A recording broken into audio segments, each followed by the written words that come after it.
ಧನುರ್ಮಾಸದ ವಿಶೇಷ. ನಮ್ಮ ಸನಾತನ ಸಂಸ್ಕೃತಿಯಲ್ಲಿ ಪ್ರತಿಯೊಂದು ತಿಂಗಳು ಕೂಡ ಬಹಳ ವಿಶೇಷವೇ ಸರಿ.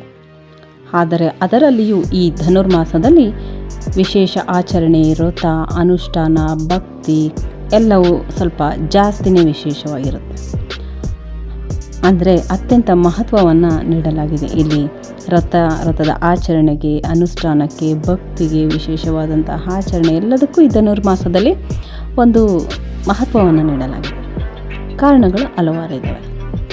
ಮೊದಲಿಗೆ ನಾವು ಈಗ ಧನುರ್ಮಾಸ ಅಂದರೆ ಏನು ಅನ್ನೋದನ್ನು ತಿಳ್ಕೊಳ್ಳೋಣ.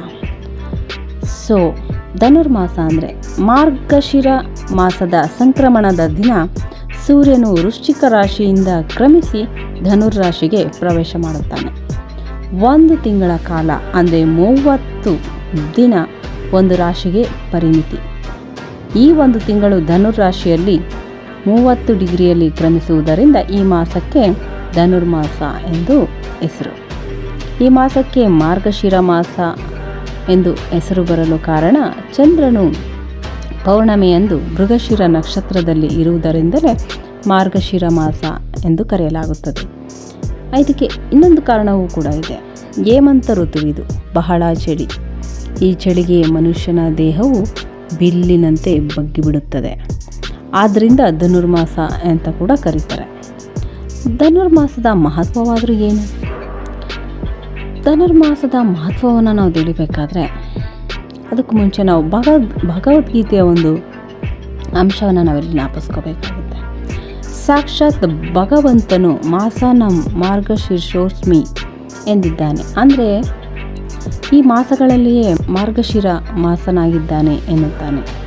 ಸಾಕ್ಷಾತ್ ದೇವರೇ ಈ ಮಾಸದಲ್ಲಿ ಕಣ್ಬಿಟ್ಟು ನೀವು ಏನಾದರೂ ಪೂಜೆ ವ್ರತಗಳನ್ನು ಮಾಡಿದರೆ ಖಂಡಿತ ಈಡೇರಿಸ್ತಾನೆ ಅನ್ನುವಂಥ ನಂಬಿಕೆಯಲ್ಲಿದೆ. ಅದು ಸತ್ಯ ಕೂಡ ಆಗಿದೆ, ಸತ್ಯವಾದ ವಿಚಾರನೇ ಹೌದು.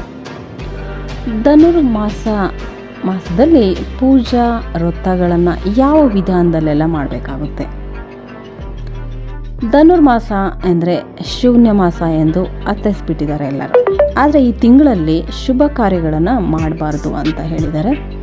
ಸೂರ್ಯನು ಧನುರ್ರಾಶಿಯಲ್ಲಿ ಸಂಚಾರ ಮಾಡುವ ಕಾಲಕ್ಕೆ ಚಾಂದ್ರಮಾನ ರೀತಿಯಲ್ಲಿ ಪುಷ್ಯ ಮಾಸವಿದ್ದರೆ ಶೂನ್ಯ ಮಾಸವಾಗುತ್ತದೆ ಎಂದು ಜ್ಯೋತಿಷಿಗಳು ಹೇಳ್ತಾರೆ. ಆದರೆ ಎಲ್ಲ ಮಾಸಗಳಲ್ಲಿಯೂ ನಮ್ಮ ಸನಾತನ ಸಂಪ್ರದಾಯಗಳಲ್ಲಿ ಅನೇಕ ವಿಶೇಷತೆಗಳು ಇರುತ್ತೆ. ಅಂತೆಯೇ ಈ ಮಾಸದಲ್ಲೂ ಕೂಡ ಸಾಕಷ್ಟು ವಿಶೇಷತೆಗಳು ಇದೆ. ದೇವಸ್ಥಾನದಲ್ಲಿ ಸಾಕಷ್ಟು ವ್ರತಗಳು, ಪೂಜೆಗಳು ಮಾಡಿದರೆ ನಮ್ಮ ಆರೋಗ್ಯ, ಮನಸ್ಸಿನ ಆರೋಗ್ಯ, ದೇಹದ ಆರೋಗ್ಯ ಎಲ್ಲ ವೃದ್ಧಿಸುತ್ತೆ ಅನ್ನೋದು ಒಂದು ನಂಬಿಕೆ. ಧನುರ್ಮಾಸದಲ್ಲಿ ಮಾಡುವಂಥ ವ್ರತಕ್ಕೆ ಹೆಚ್ಚಿನ ಮಹತ್ವ ಇದೆ. ಮೊದಲಿಗೆ ನಾವೀಗ ವ್ರತ ಅಂದರೆ ಏನು ಅಂತ ತಿಳ್ಕೊಳ್ಳೋಣ. ವ್ರತ ಅಂದರೆ ನಾವು ಯಾವುದಾದ್ರೂ ಒಂದು ಸಂಕಲ್ಪ ಸಿದ್ಧಿಗೋಸ್ಕರ ಒಂದು ದೇವರನ್ನು ಕುರಿತು ಮಾಡುವಂತಹ ಒಂದು ಭಕ್ತಿಯ ಒಂದು ಆಚರಣೆ, ಅದನ್ನು ನಾವು ವ್ರತ ಅಂತ ಹೇಳ್ಬಿಟ್ಟು ಕರಿಬೋದು. ವ್ರತಗಳಲ್ಲಿ 3 ವಿಧದ ವ್ರತಗಳಿರ್ತವೆ.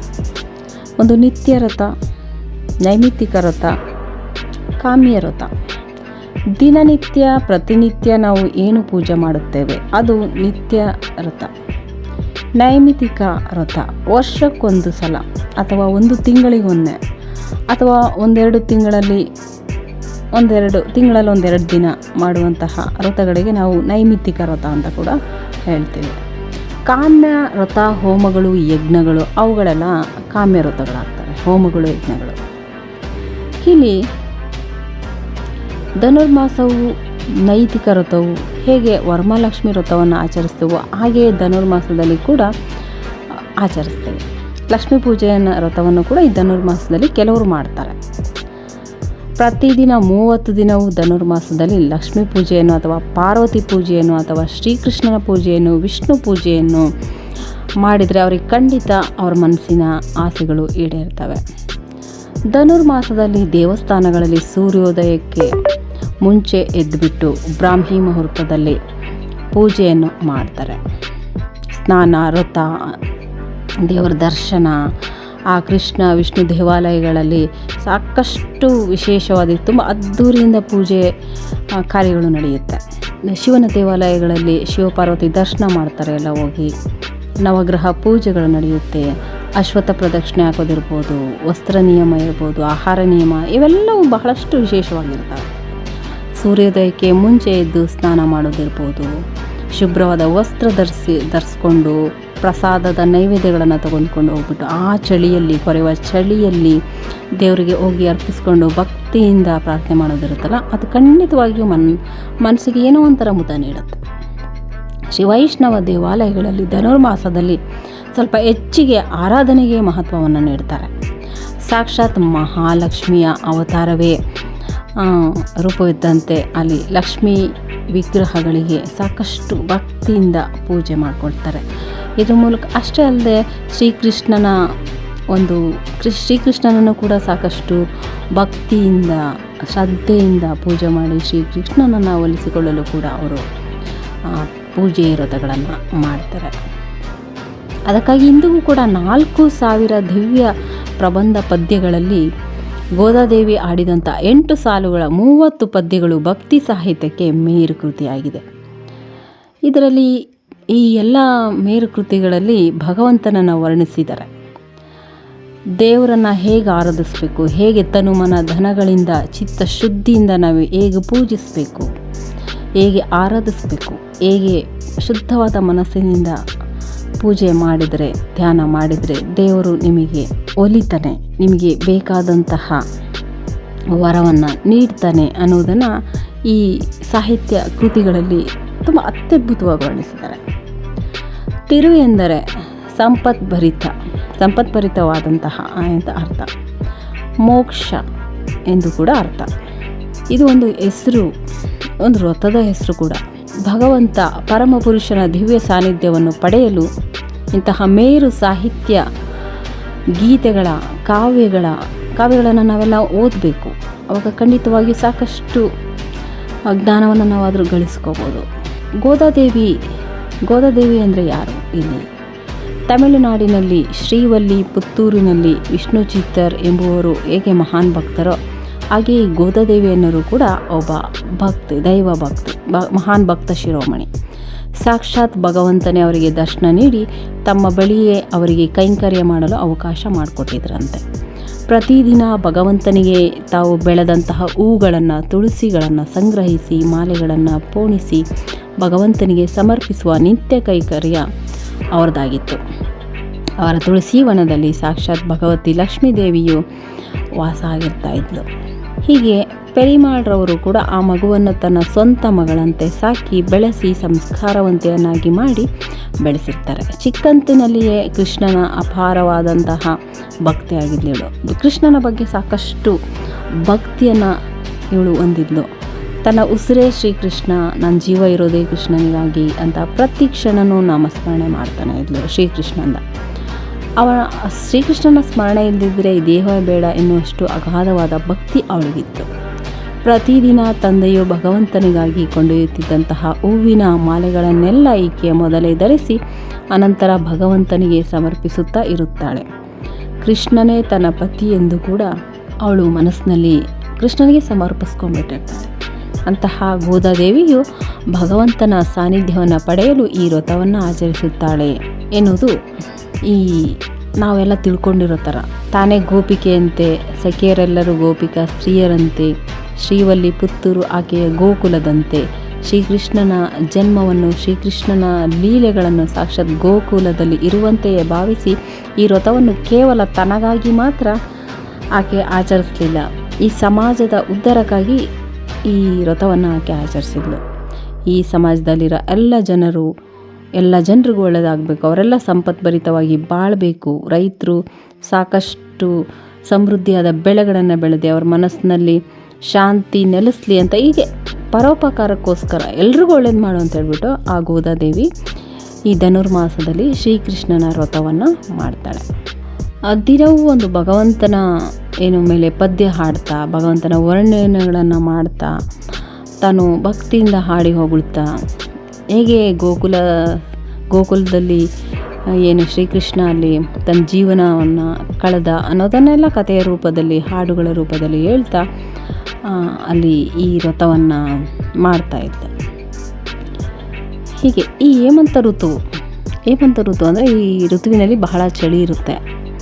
ಯಮುನಾ ನದಿಯಲ್ಲಿ ಸೂರ್ಯೋದಯಕ್ಕೂ ಮುಂಚೆ ಸ್ನಾನ ಮಾಡಿ ವ್ರತ ಅನುಷ್ಠಾನವನ್ನು ಮಾಡಲು ತೊಡಗುತ್ತಾರೆ.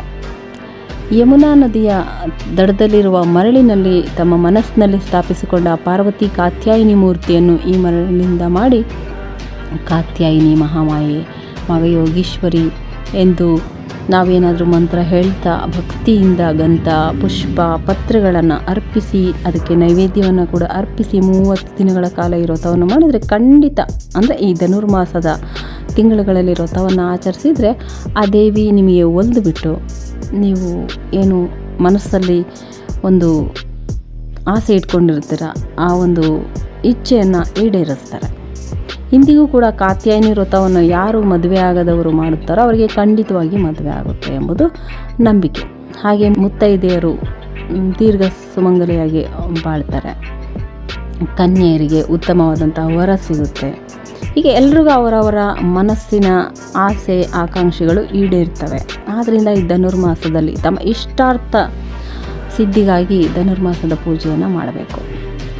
ದೇವರಿಗೆ ಈ ವ್ರತದ ಕೊನೆಯ ಪರಿಸಮಾಪ್ತಿಯಲ್ಲಿ ಸುಮಂಗಲಿಯರು ವ್ರತವನ್ನು ಆಚರಿಸಿದರೆ ಕೊನೆಯ ದಿನ ಸುಮಂಗಲಿಯರಿಗೆ ತಾಂಬೂಲದ ಜೊತೆ ಸಕ್ಕರೆ ಪೊಂಗಲು, ಹುಗ್ಗಿ ಅಥವಾ ಪಾಯಸ, ಪೊಂಗಲು, ದಕ್ಷಿಣೆ ಈ ರೀತಿ ಏನಾದರೂ ಸಿಹಿ ಪ್ರಸಾದವನ್ನು ದಕ್ಷಿಣೆಯಾಗಿ ನೀಡುವುದರ ಮೂಲಕ ವ್ರತವನ್ನು ನಾವು ಮುಗಿಸ್ಬೇಕಾಗುತ್ತೆ. ಧನುರ್ಮಾಸದಲ್ಲಿ ಎಂಥ ಆಹಾರವನ್ನು ನಾವು ಸೇವಿಸಬೇಕು ಅಂದರೆ ಆಹಾರ ಸೇವನೆಯಲ್ಲಿ ಸಾಕಷ್ಟು ವಿಶೇಷತೆ ಇದೆ ನೋಡಿ. ಈಗಿನ ಕಾಲದಲ್ಲಿ ಸ್ವಲ್ಪ ಚಳಿಗಾಲ ಇದೆ. ಚಳಿಗಾಲಕ್ಕೆ ಶರೀರದಲ್ಲಿ ಸ್ವಲ್ಪ ಕೊಬ್ಬಿನಾಂಶ ಬೇಕಾಗುತ್ತೆ. ಆಹಾರ ಹೆಚ್ಚು ಶಾಖ ನೀಡುವಂತಿರ್ಬೇಕು, ಅಂದರೆ ಬಿಸಿಯಾದ ಆಹಾರವನ್ನು ಸೇವಿಸಬೇಕು. ಯಾಕಂದರೆ ಚಳಿಗಾಲ ಇರುತ್ತೆ, ತಂಪಿರುತ್ತೆ, ಆರೋಗ್ಯ ಕೆಡೋ ಚಾನ್ಸಸ್ ಇರುತ್ತೆ. ಬಿಸಿಯಾದ ಆಹಾರವನ್ನು ಸೇವಿಸಬೇಕು. ನಾವು ಊಟದಲ್ಲಿ ಸ್ವಲ್ಪ ಕೊಬ್ಬಿನಾಂಶ ಜಾಸ್ತಿ ಇರಲಿ, ತುಪ್ಪ ಹೆಚ್ಚಿಗೆ ಬಳಸಬೇಕು, ಕೊಬ್ಬರಿ, ತೆಂಗು ಬಳಸಬೇಕು. ಹಾಗೆ ಕಫ ನಿವಾರಣೆಗಾಗಿ ನಾವು ಕಟು ಮೆಣಸು, ಜೀರಿಗೆ ಹೆಚ್ಚು ಆಹಾರದಲ್ಲಿ ಉಪಯೋಗಿಸಬೇಕಾಗುತ್ತೆ. ಈ ತಿಂಗಳಿನಲ್ಲಿ ನಮಗೆ ಹೆಚ್ಚು ಪ್ರೋಟೀನ್ ಅವಶ್ಯಕತೆ ಇದೆ. ಆದ್ದರಿಂದ ಹೆಸರು ಬೇಳೆ ಹೆಚ್ಚಾಗಿ ಉಪಯೋಗಿಸಬೇಕು ಎಂಬುದು ಕೂಡ, ಅದಕ್ಕಾಗಿ ಪೊಂಗಲ್ ಮಾಡುವುದು ಕೂಡ ಈ ತಿಂಗಳಲ್ಲೇ. 3 ಭಾಗ ಅಕ್ಕಿ, 1 ಭಾಗ ಹೆಸರು ಬೇಳೆ, ಕೊಬ್ಬರಿ, ಅರಿಶಿಣ, ಗೋಡಂಬಿ, ತುಪ್ಪ ಎಲ್ಲವನ್ನು ಹಾಕಿಬಿಟ್ಟು ಪೊಂಗಲ್ ಮಾಡೋದು. ಆ ಪೊಂಗಲನ್ನು ನಾವು ಸೇವಿಸಿದವ್ರಿಗೆ ಗೊತ್ತಿರುತ್ತೆ ಅದರ ರುಚಿ. ಖಂಡಿತ ಇದು ಆರೋಗ್ಯಕ್ಕೆ ತುಂಬ ಒಳ್ಳೆಯದು.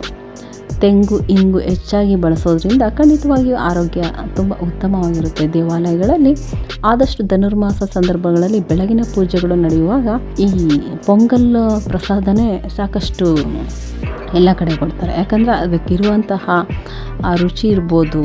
ಏನೋ ಪ್ರಸಾದ ಅಂದರೆ ಪೊಂಗಲ್ ಅನ್ನೋ ಒಂದು ಸಮಾನಾರ್ಥಕ, ಪೊಂಗಲ್ ಅಂದರೆ ಪ್ರಸಾದ, ಪ್ರಸಾದ ಅಂದರೆ ಪೊಂಗಲ್ ಅನ್ನೋಷ್ಟರ ಮಟ್ಟಿಗೆ ಈ ಪೊಂಗಲ್ ಅನ್ನೋದು ತಮಿಳುನಾಡಿನ ದೇವಸ್ಥಾನಗಳಲ್ಲಿ ಬಹಳಷ್ಟು, ಯಾವ ದೇವಸ್ಥಾನದಲ್ಲಾದರೂ ಪ್ರಸಾದವಾಗಿ ಪೊಂಗಲನ್ನೇ ಕೊಡ್ತಾರೆ. ಆದಷ್ಟು ಈ ಧನುರ್ಮಾಸದ ಸಂದರ್ಭಗಳಲ್ಲಿ ನೀವು ದೇವರನ್ನು ಪೂಜಿಸ್ತಾ ವ್ರತ ಮಾಡುವ ಸಂದರ್ಭದಲ್ಲಿ ನೀವು ಕೂಡ ಪ್ರಸಾದಕ್ಕೆ ಪೊಂಗಲನ್ನೇ ಮಾಡಿ ನಿಮ್ಮ ವ್ರತದ ಆಚರಣೆ ಮಾಡಿ. ನೀವು ಏನಾದರೂ ಮನಸ್ಸಲ್ಲಿ ಒಂದು ಆಕಾಂಕ್ಷೆಯನ್ನು ಇಟ್ಕೊಂಡು ನೀವು ದೇವರಿಗೆ ಪೂಜೆ ವ್ರತ ಮಾಡಿದರೆ ಅದು ಈಡೇರಲಿ ಅಂತ ನಾವಾದರೂ ಆಶಿಸ್ತಾ ನನ್ನ ಒಂದೆರಡು ಮಾತುಗಳನ್ನು ಮುಕ್ತಾಯ ಆಡ್ತಾ ಇದ್ದೀನಿ.